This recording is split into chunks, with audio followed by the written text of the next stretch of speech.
I want to just go through wording of inviting people to join email lists. Here's one of my favorites. Hey, John, assuming John's the business card, right? One of the most common things my clients say to me is, I wish we would have met 10 years earlier.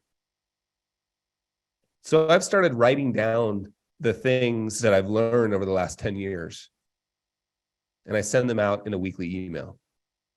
Because we met, I've assumed you would be interested. If you'd like to get this in your inbox, just click here. We used to, in the old days, we would say, I've signed you up, essentially. If I was wrong about that, please opt out. I wouldn't do that anymore.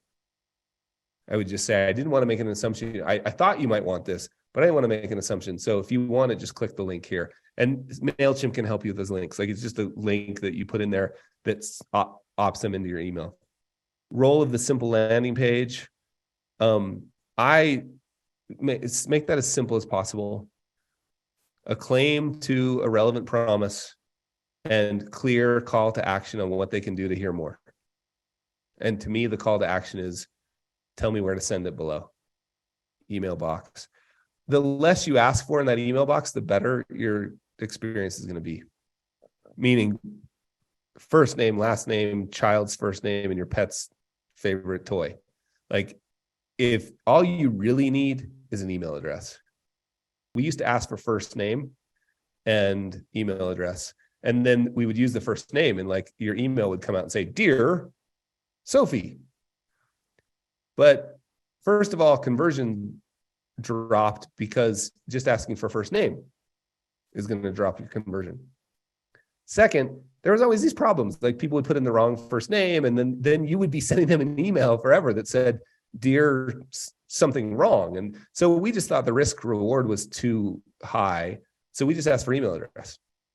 That's actually, I just wanted to build the scaffolding so that we can spend the next 90 minutes talking like details about how to use now, how do we adapt the 52 pieces of content you have? How can you use it? And we're going to go all the way from 0 to 10 on that spectrum, like copy and paste, no problem, right? And then you're going to see what happens to you, like Jeremy outlined, right? Copy and I don't know if Jeremy started at copy and paste, but he might have. Copy and paste, copy and paste. Oh, I'm going to say a sentence. Oh, now I'm making more. Oh, now, like, it just will start growing in terms of what you feel comfortable putting on the page.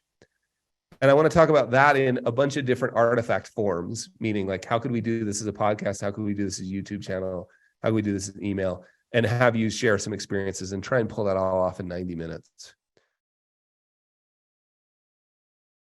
Greetings, Carl here. Now, what you just watched was just a teeny little bit, just a little clip of what I called, it was a workshop that I did that we called Volume 2 Camp. And it was for the only people who got to attend this 3-hour workshop. It was in 2 90-minute blocks with a break. But the only people that got to attend were people who have purchased a seat in either Volume 1 or Volume 2. Now, you might be thinking, like, what are you even talking about? Let me just tell you this. How would 52 weeks of marketing content, 52 weeks of sketches and essays for you to use in your own work, how would that sound to you? Now, if you're interested in that, just click the link below to learn more. Cheers, my friend.